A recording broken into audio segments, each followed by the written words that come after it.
Hi, I'm Sonna Johns. I'm a life coach and mentor, and I am super excited to talk to Leo Ayrault today. And well, first of all, I love the uniform. I mean, we're in the spirit of the Detroit Tigers, so this is kind of an exciting time for all of us Detroit fans.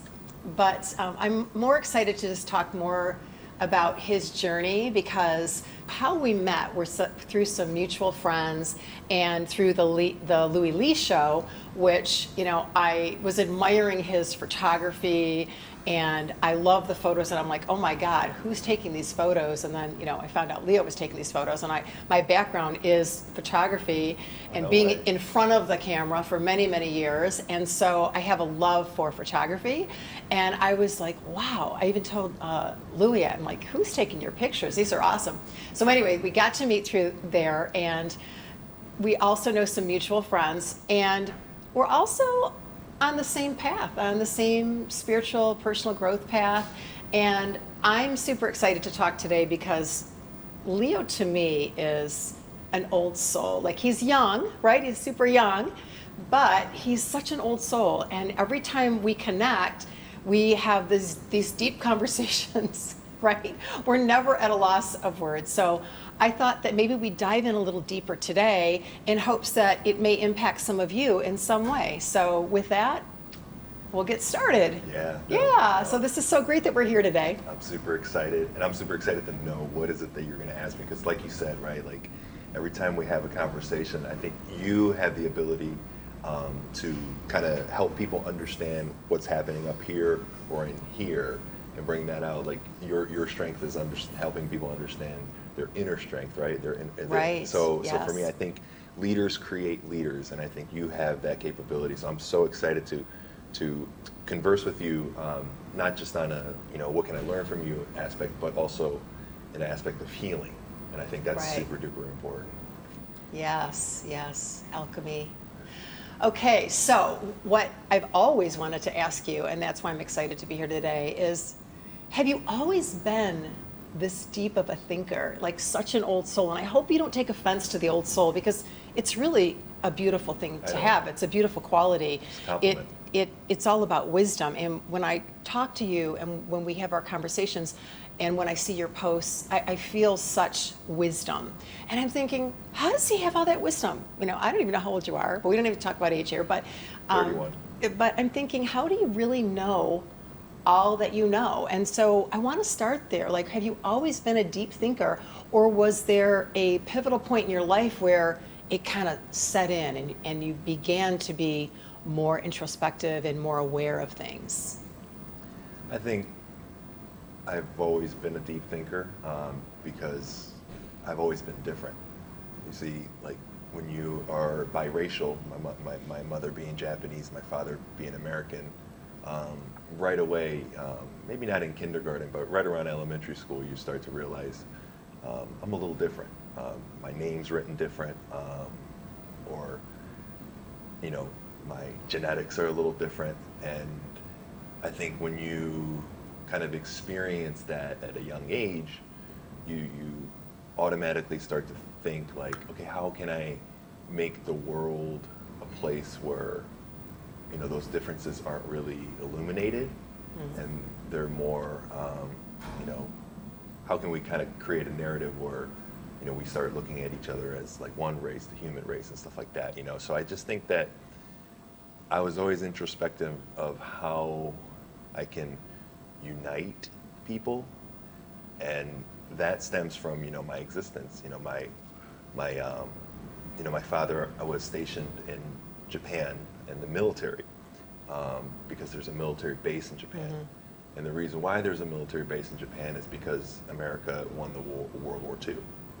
And how they won World War II was bombing Hiroshima and Nagasaki. Japan's millions of civilians were not just wiped out, but people struggled with radiations and just horrific things that you will not wish upon your worst enemies. And with hearing those stories, you know, I remember having old people come in, or elderly, as I should say. They will come into our schools and tell stories about who they knew that suffered from that or what they went through. Because there was another attack that transpired in Tokyo that really isn't talked about in the history books, but being born over there, you learn about it. And those people who actually described it, described the sky was raining fire. They described it as, people it was such chaos that, one lady remembers, her and her younger brother who was 3 and she was like 7, didn't know where the parents were. And then they were running to wherever in chaos, and she let go of her little brother's hand and never saw him after that. Right. So it's just like when you experience and hear those stories, you look at your own life and say, hey, not only am I lucky to be alive, but I should be doing everything that I can to make those people around me realize how fortunate we are to be living in a place where we don't have to worry about that harsh reality. And I think when you look at the world today and what's happening out in Gaza and what's happening out in Israel and what's happening, in Lebanon, there's probably more than what my limited knowledge that I have that's going on as far as war and innocent people who are suffering in all spectrum. When you see that happening, when my people went through it in the 40s and it's 2024 and we're still doing that, it's extremely alarming, and it's also extremely disappointing that we're not learning from our past. Right. So for me, the reason why I try to be as deep as possible as far as thinking, and I try to be as positive as possible, right? Like, what are your 3 gratitudes? I ask people that all the time. The reason why is because my whole existence is predicated on a negative event. If that negative event didn't happen, I would not exist in this world. So I'm gonna do whatever I can to be as positive as I possibly can, because I want to prove that something positive can come out of something negative. So any of you guys who are listening right now who are deeply, deeply affected by, your families being affected by this war, or, just your people, right? And everybody who's deeply, deeply affected, who may not have any racial or, any relation to those. Like, we all empathize and sympathize. We all see those dead children. We all see those hospitals being bombed. And we just say, for what reason? Why are we doing this? So I just think having that background of, understanding I come from something negative, it just kind of forced me to just not take this life for granted and do something about it. And what's crazy, Sonna, is that I went and visited the Hiroshima Memorial for the first time when I was 27, I believe, years old. And I was supposed to visit that memorial during high school, or end of middle school, I should say, on a field trip. But I didn't go on that field trip because I moved to America.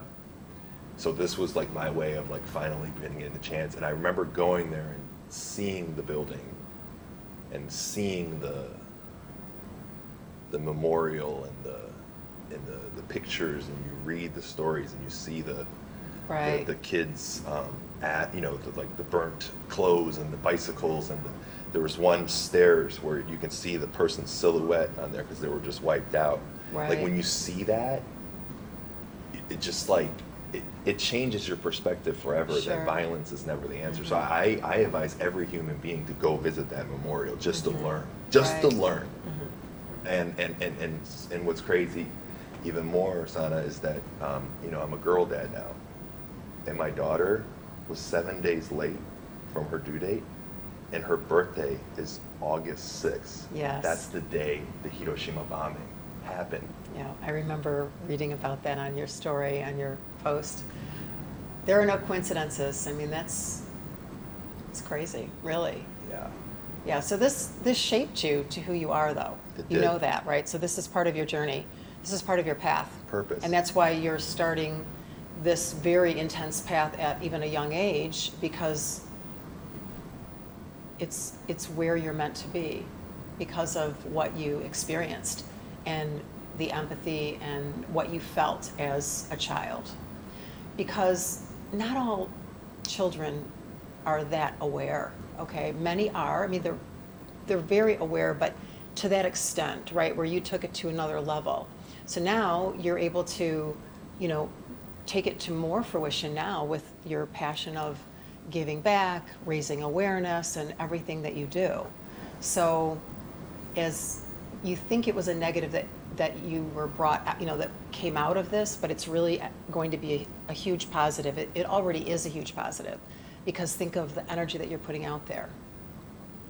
So it's all about awareness, and the world needs to be aware of situations, and aware in a way that we can look at what we're grateful for. And I know that you're really big on gratitude, but we really have to see what's truly going out there. And that's why going on out there, because that's why it bothers me when I see such greed, because that's a real touchy point with me, because people are so worried about so many other things, and we have people that really have horrible circumstances in their life, right? And I'm not saying don't strive and to be successful, but we have to keep things in perspective.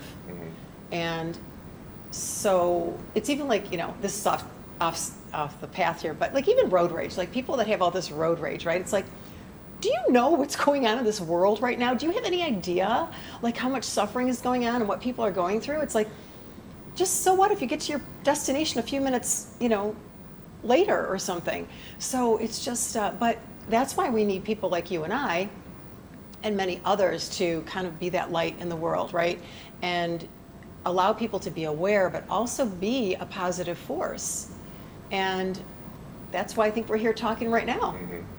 Yeah, so I find it very fascinating, because you really do have, it seems like you have so much wisdom in your amount of, at your age right now. And I know I keep saying that, and I don't mean it in a, to disregard it in any way, but it seems like you are just so seriously concerned and really want to be a positive force in the world. So that's really great. So what do you think is the biggest obstacle that you face on a day-to-day basis now? I think it's always you versus you. I think, and this isn't just me, I see this all across the board. I think we all suffer to find our purpose. And I also think that, fear, not just fear of our failures, and potential failures, but also fear of our success. Like, what if we become a person that has the power to truly, influence people and be in a position to really, impact people's lives? Like, Right. Can you handle that? What if you become a person that, you become a target to people, of people who aren't really healing? They try to kind of spew that hurt onto other people, right? And because hurt people. So like, can you handle the negative feedback that comes with positively trying to put Right. yourself out there? But all of that, I continue to realize over and over again, it's all in your head. Like, it's like all these haters and naysayers, it's all in your head. And also it's how you react to them. Right. And I truly believe that if you continuously work on you and like aspects about you that you need to fix, we all do. Right. We know what we need Right. to fix about ourselves. But if you actually take that challenge and do it for your own sake, but realizing like, I have a 13-month-old daughter, and I think that depression and not being able to express your thoughts and feelings, I think a lot of us men in society, older men too, especially older men, and younger men, right? We all do. The older they are, the more stuck in their ways they usually are. Right, it's different, right? It's like learning is one thing, but it's unlearning too is super Right. duper important, and learning new things and having that space within your mind, that open mind. But anyways, like I just want to always constantly feel like I'm evolving, and I think that when you feel growth, you feel like you're living, and when Right. you stop feeling growth, you feel like you're dying. Right. So I just think that God made it challenging for us to look inwardly, because we can only see, like, I can totally look at you right now. It's easy for me to critique you or compliment you, but it's very hard for me to critique myself or compliment myself. I think that's the other one. It's not just critique, Interesting. it's complimenting too. And I think, especially us men, we struggle because we grew up, right? Like if somebody, gets a haircut when you're younger, hey, look at so-and-so, you got a haircut, you come dressed fresh in school, what you getting all dressed or you got a date? Like our love language, us guys, is ratting each other, cracking jokes, which is fun and it's needed at times.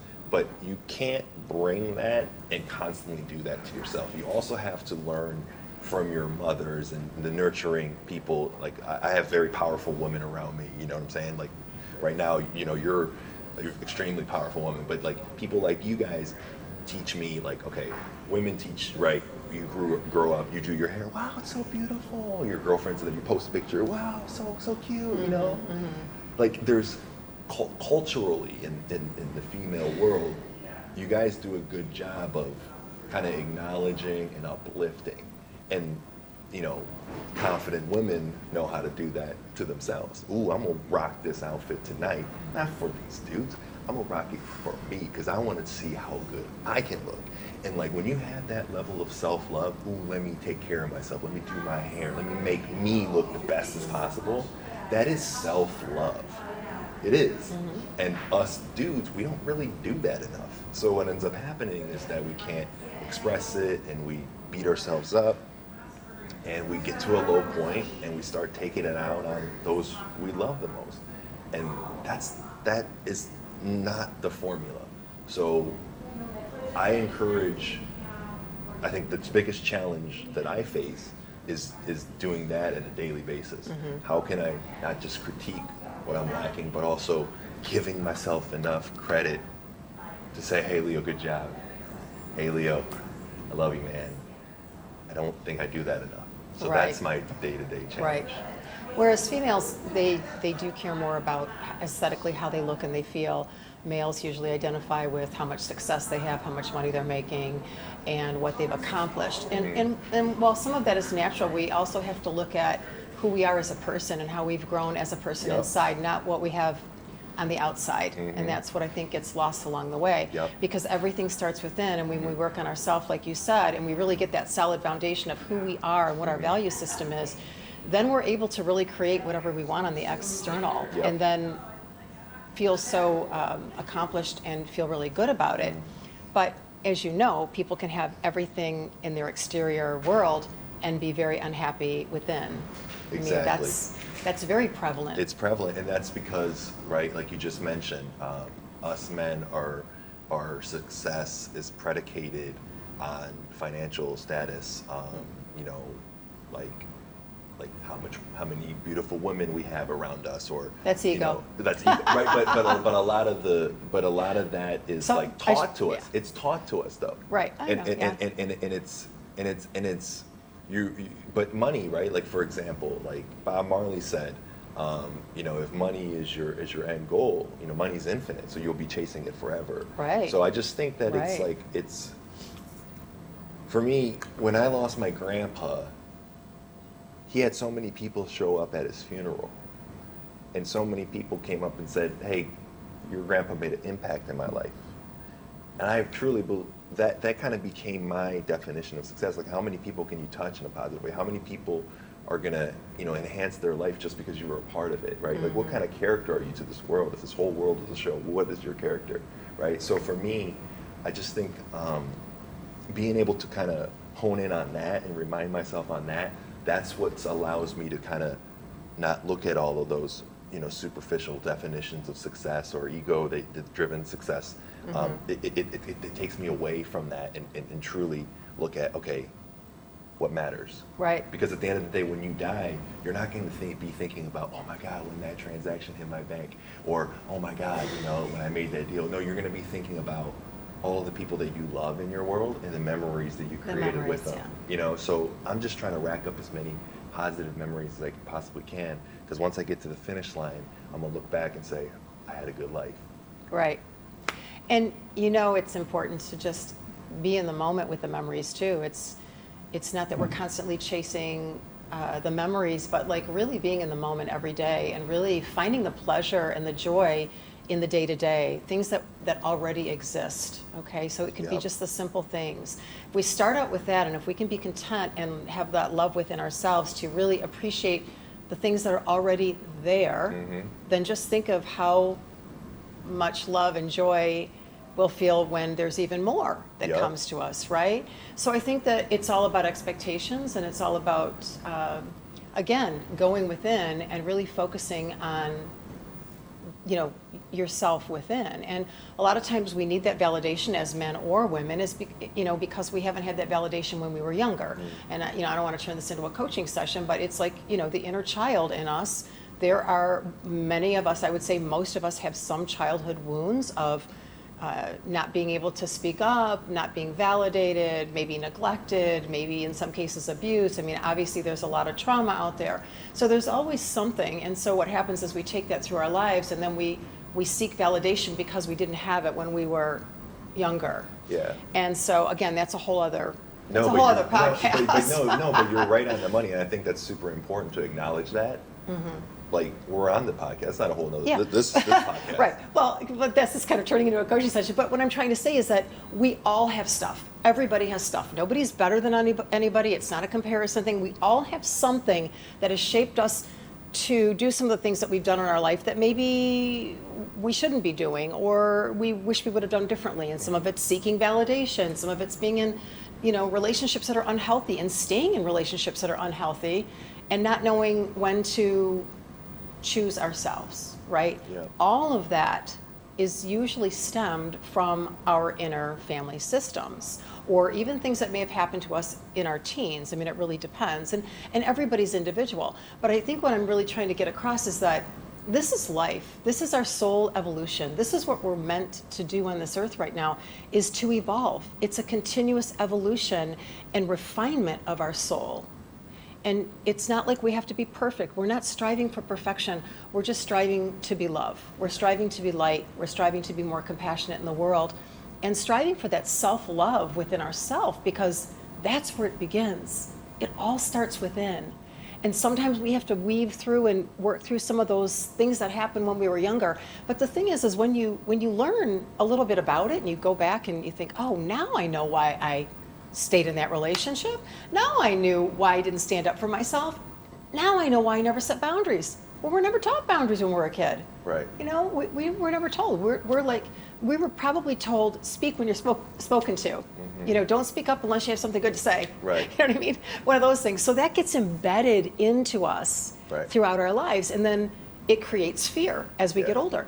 But it's okay, because we're meant to break through those things, and we're meant to grow, which you're doing, and I feel like the world is doing it. And not everyone, but a large portion of the people are really starting to become aware. Yeah. What are your thoughts on that? Have you realized that? Yeah, 100% I realize that, and I think it's because I think we as human beings, it may look like we're going backwards due to the fact that we're, still doing wars. There's still racial divide. There's still, a lot of hatred. But remember, like, without bad people, you can't appreciate good people. Without darkness, you can't appreciate the light. 100%. So the yin and yang symbol, which is one of the oldest symbols, that exists, it still exists to this day because it's so true. Everybody's life has the yin and yang, because again, without bad, you can't appreciate good. And without darkness, you can't appreciate light. So what I take away from that is that God gives us both for a reason. So you have to acknowledge that, accept that, and say, the glass is half full, not half empty. And when you get to say that, then you learn to appreciate what you have, one, but you also learn to appreciate what you don't want. And what you don't want is always going to come, because what you Right. don't want is what's going to help you grow. What you don't want is going to help you see perspectives to appreciate what you do have. So it's just, it's needed. You look at all the successful people in this world, they're not appreciative of the fact that they have this big ass house. They're appreciative of themselves for the amount of, they're proud about the self of themselves that are appreciative of the days that they didn't have anything. That's what they're most proud of. So like, if you are going through something where you're pursuing a dream and you're not where you think you should be or where you want to be right now, one day you're going to reflect back on that version of you right now and say, that version of myself is the reason why I'm confident today. So it's just all building blocks. It's all building blocks. So like if you, like you said earlier, like every single, you have to, in order to move forward, in order to grow, step number one is looking at what you have right now and appreciating what you have. Because what ends up happening is when you get to step 2 and 3 and 4, if you don't learn how to appreciate what you have right now, when you get to step 5, you're going to get to a point where you're not satisfied because you still haven't learned how to appreciate what you have at this moment. And I think when we strengthen that muscle, we feel more fulfillment. And I think you see the world doing that right now because we are really seeking fulfillment in this life. Right. And when we have technology, that you can sit there and scroll for hours, and it kind of like rottens your brain. It dictates your mood. It dictates what you're thinking about. Dictates the topic of discussions you're having. It's a device that's really kind of taken away from, wow, look at how nice today is, or oh, look at that bug on the ground, or like, oh, look what the neighbor's doing today. Like none of that exists today. So like in order to feel that, I think that's why we're tapping into the journey of self-discovery and self-fulfillment. I truly believe that if we all work on ourselves, it will automatically become a better world, because our energy and our essence of who we are and how we transform and how we heal ourselves, it radiates out into the world. It really does. So, if someone hasn't done the work or someone isn't appreciative, those are those road rage guys, right? Those are the people out there running people off the roads and, all of the anger. And I can feel it because I'm very sensitive to energy. So sometimes I literally have to get off the freeway because I can feel the anger on the freeway. And they're there with that anger because they're disconnected from their heart. They're disconnected to their soul. And you can find it, you can get connected to it. It's just that that's what happens, is that's what causes the anger and the turmoil and the judgment and the hatred in the world, because most people aren't happy with themselves.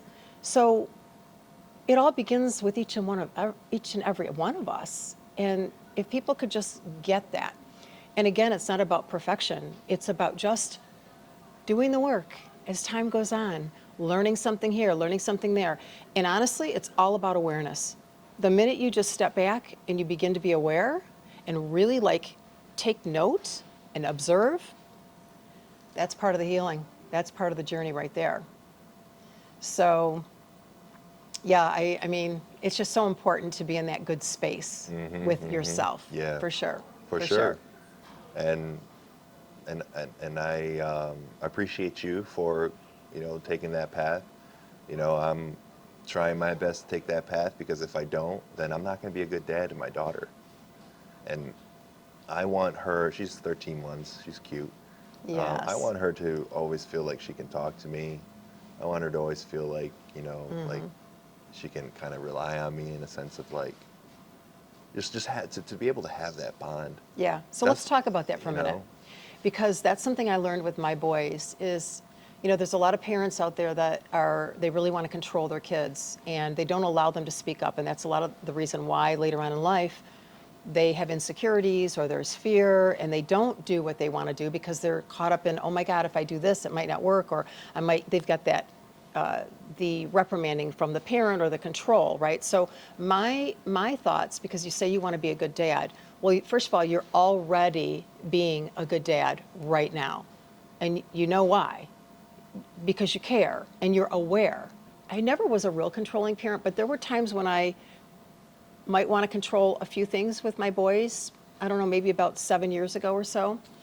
And I realized that when I just allowed them to be and planted the seed wherever and allowed them to be heard, because when you say you want your daughter to be able to talk to you, well, that's what it's all about. You got to make it comfortable enough that they can talk to you without judgment. Now, you may not agree with what your daughter does, but you have to be careful not to judge because that's going to make them shut down. So if we can allow our kids to just be open and express themselves and like, okay. Like sometimes my kids will tell me something like, oh, okay. Okay, like how am I going to respond to that one? And honestly, sometimes I don't even respond. I just take it all in. And then at another point in time, I find a way to talk about it or whatever. And sometimes I don't. So my point being is that we become really good parents when we allow our kids to be who they are authentically and without judgment. That's what it's all about. So you are being a good parent right now. Thank you for saying Yes. that. Thank you for saying that. That means a lot, and it's encouraging. Yes. So where do you want to go next with this conversation? Oh, we were going to talk about maybe relationships. Sure.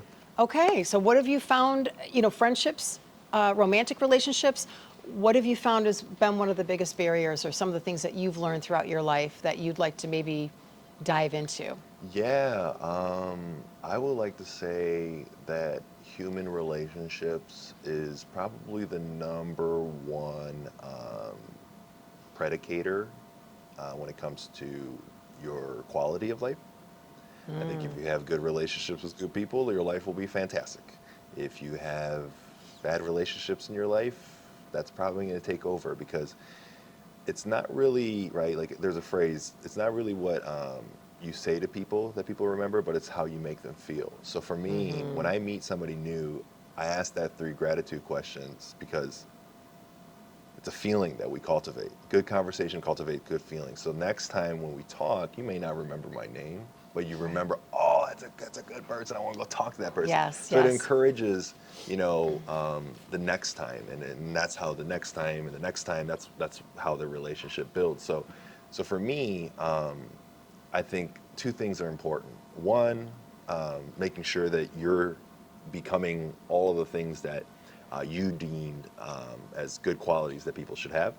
Make sure you are those things because what ends up happening is that you end up attracting those people. People see that about you. Oh, let me go talk to him because I share that quality too. Right. And then that's how you attract that person. Yes, And yes. it's also, number 2, what's important is Steve Jobs said this. It's not what Apple said yes to that made them successful. Yes. It's what Apple said no to. Yes. Understand BS when people are talking to you.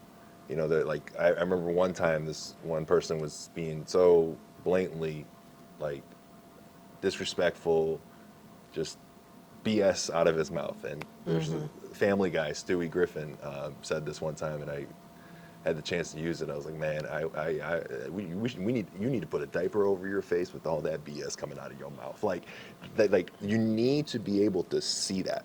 And when you see it, don't disrespect, don't fight, don't Right. engage, but distance yourself from that negativity. Because again, when people are angry, they're not angry at you. You have nothing to do with it. They're angry at themselves.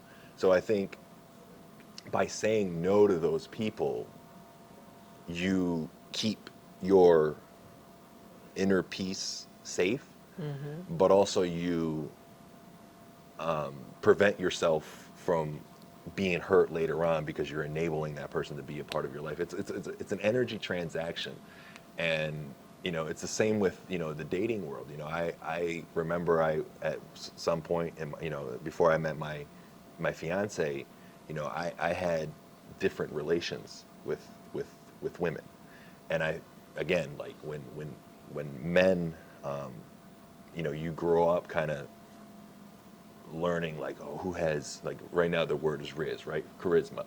Who has the most Riz? Who has the most girls? Like that's what we at some point in life, like guys, men want to feel. Right. If when your heart is driven by ego. But what ends up happening is that you realize you're taking on people's depression, you're taking on people's anxiety energy, you're taking on people's angry energy.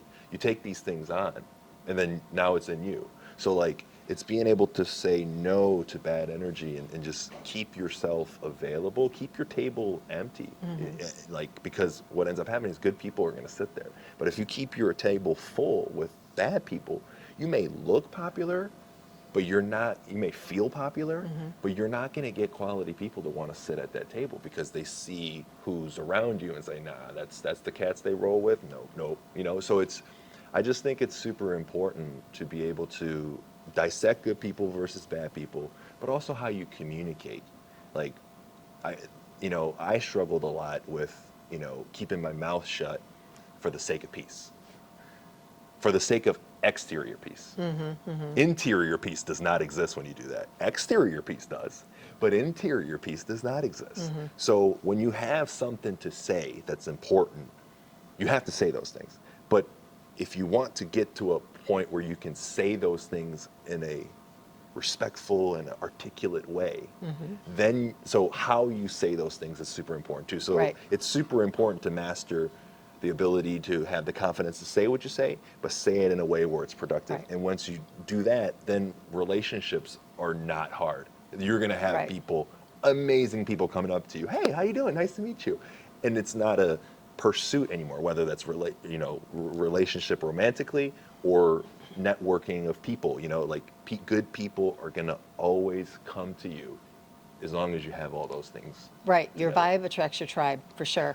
But it's really all about So simple. awareness, and it is energy, for sure. Everything is energy, and energy is everything, bar none. I mean, that's just how it is. And we do have to be very selective, and we do have to listen to our bodies. So I'm really big on really tuning into our bodies and really feeling, okay, how do I feel around this person? How do I feel around this conversation? How do I feel around this establishment? Because at the end of the day, you have to honor yourself and your soul, and that means knowing your surroundings and where you want to spend your time.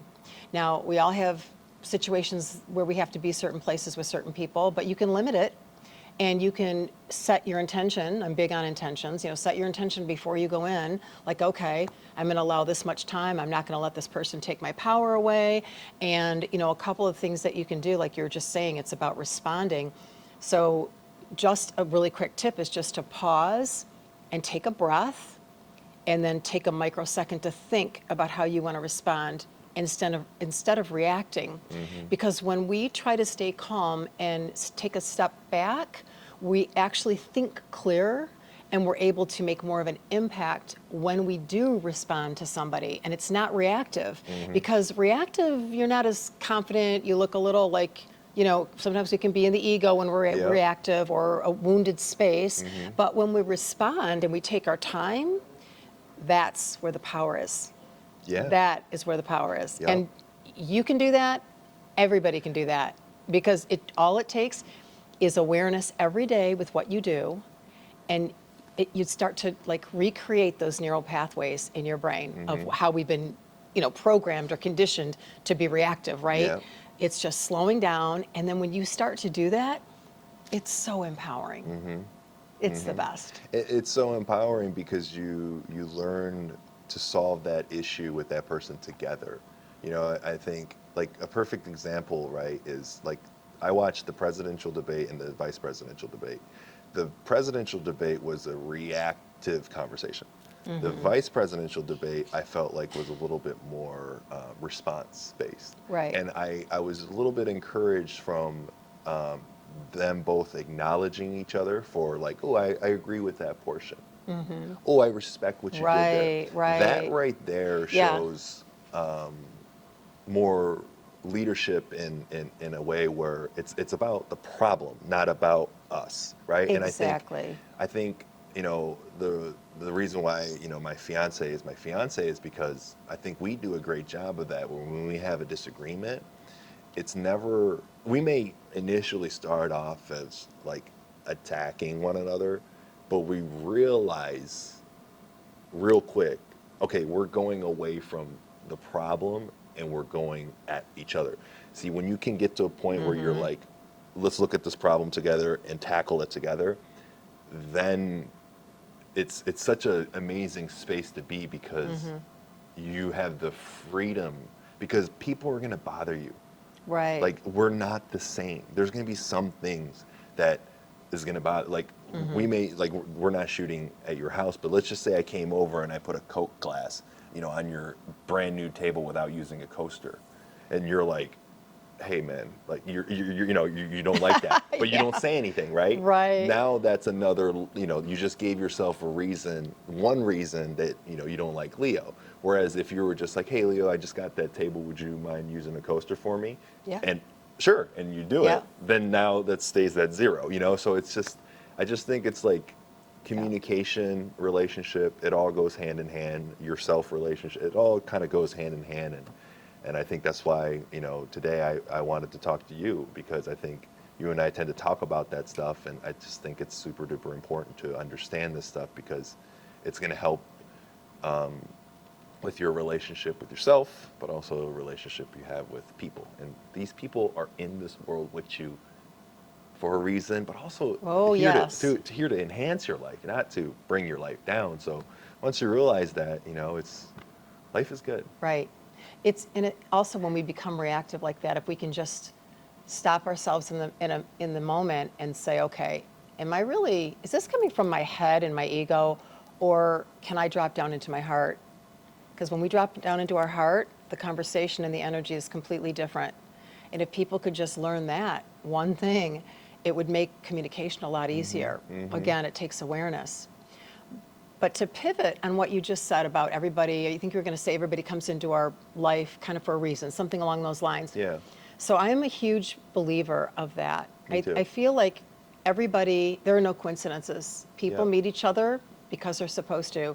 There is some divine reason why two people meet, good or bad, because the negative people, the people that have hurt us or betrayed us or whatever it may be, they're teaching us to pivot inward and find a way to love ourselves and actually set boundaries and figure out why, did we tolerate this behavior? Why did I think this was love when it wasn't, right? So it's the people that hurt us that also can teach us about ourselves. Losing a job, it could teach us that there's so much more opportunity out there that is meant for us, Yep. right? So one door closes, another one opens. All And the if time. people could just think about that there's always a reason, there's always a divine reason as to why we meet people. And there's people that I just did a post on this the other day, like people can actually enhance your life. They can touch your life in beautiful ways. So there's always something to be learned from everybody we meet, everybody. And if we can just soak that up and see, I love that. I love that because if I do have a negative situation, I'll think, okay, because something happened this morning, I'm not going to get into it, but I was set off for a minute. I'm like, this is, first of all, I have to be on with Leo today. To be honest, I'm like, I can't let this take my power away. But I thought, this is my test. This is my test. The universe wants me to rise above this situation. And I'm like, darn, I really don't want to do this, but I'm going to do it. So with that, you look at it as a challenge in a way. And it's all of these challenges that give us that resilience, that give us that inner strength, and that give us that confidence, and empower us. And then again, when we are in that energy, we are impacting everyone around us, our kids, our spouses, our partners, people we work with, because energy is very contagious. So I love it. It's one of my favorite subjects is really people that come into our lives and what they've taught us, and now that we're on that subject, if you had one person that has really impacted your life, let's say in this past year, because I know that your grandpa was a big impact on you, but what about in the last year, since you've been more in this spiritual journey, who's really impacted you the most?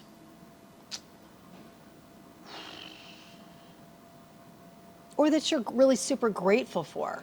I think there's a number of people in their own ways, and I think that's what's so beautiful about, like when you go through some sort of hardship, you usually tend to go through pain, but you also go through this beautiful journey of discovering who in your life are there for you, because you go through that hardship it's almost like you go through that hardship and the reward of going through that hardship is realizing how blessed you truly are. And so there's so many people that affected me in so many different ways. I think, even you today, for example, I had a similar experience on my way here too. I kind of had a rough morning where I found myself kind of upset at myself, and I remember I had reshift my mind. But when I was driving here, and I was like, wow, like I went through a moment just now where I kind of lost my cool and I was really down on myself. But what am I on my way to go do? I'm on my way to not just have a conversation with Sonna, who's a life coach and a spiritual mentor, but I'm also going to have this conversation on camera. So it gives me a chance to share, right? Because Shaquille O'Neal said this: I don't want to be a role model, I want to be a real model.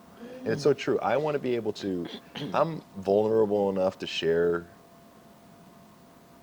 that there is a happy Leo that's asking 3 gratitudes, but there's also a super duper sad Leo. And that super duper sad Leo is the reason why the happy Leo is always asking 3 gratitudes, because it wants to help the sad Leo remind, him that, hey, Yes. we got a lot of good things going on. Yeah. So I just think, I think that so many people in different ways, impact you. Like when I feel like I'm down in my business and things aren't going well, I realize people like Henry, he's been so amazing to me because he's believed in what I'm doing, so it gives me strength to continue to believe what I'm doing too. Lewis, like how he is aspiring in his music encourages me as an artist myself to create and keep creating. JoJo, has impacted me in a way where she has taken her pain and trauma and turned it into acts of kindness and service and love. That inspires me to continue to stay in that realm of the world too. There's just so many people, like Allie, Yeah. she Yes. inspires me to, take what you have in your life and your circumstances and make the most of it and Yes. be, unbreakable, right? Like that I remember shooting her and crying when she was singing that, so it's just like, I can go on and on, like just there's so many people in this world, and that's not even mentioning any of my, close friends and family, right? So like, and those people are our close friends too, but I'm just saying there's so many people here that love you, and there's so many people here that are here for a reason, like you said, and they're impacting your life in a way where in every department that you need help with, Right. there's always somebody there. And I just think you have to be open to that, and you have to be able to see, right? Like Right. See. see it. You have to see it. You have to see it. And you have to also realize, okay, what, who do I have in my life? What qualities do they possess that I want to emulate? It's being able to see that. Don't be, especially us men, we have a tendency where we can't compliment other men without coming across as, oh, you're being a fan or whatever, right? Like, no, you have to be able to look at a man and say, okay, I like the way that guy dresses, or I like the way he communicates. I like the way he perseveres through things. I like the way he's going after his business. I like the way he's positive about everybody.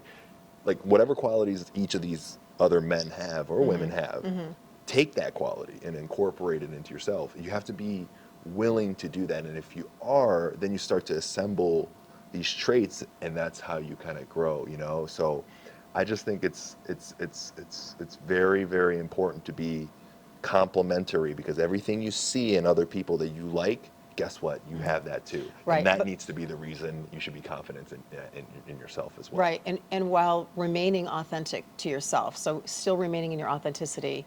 So Yep. it's okay to grab here and there and to see what resonates. But at the end of the day, you are you, and you are unique in your own way. Nobody is you. Yeah. So what you bring to the world is completely unique. So it's okay that we take a few of these other things, but we have to kind of mesh it into our own authentic self. Yep. Right? Because when we are authentically, really, truly who we are at our core, which is the way people are kind of, with the whole spiritual journey and people like really becoming awake with things, is that they're realizing who they really truly are, what their values are, what brings them joy, what brings them pleasure, what lights them up, what do they want to really do in the world. And also it attracts their tribe, like what we're talking about. And I think it's kind of funny how we've kind of everybody we've, obviously I love JoJo, she's like a sister to me. And Louis Lee, God, I knew he was going to be a star, year and a half ago. Just the energy of everybody just jives, right? So we're all attracting one another because we're on that same frequency, and it's the frequency of love and joy and wanting to be a bright light into the world. So, I mean, we don't have any downers in that group. No, Like, not at all. everybody's just like themselves. First of all, everybody's authentic. Yup. They're standing up for what they believe. And we're all just in that energy. Yep. And so it's no surprise that we have all kind of stayed connected in our own way. Yep. And that's the beauty of it. That's the beauty of it.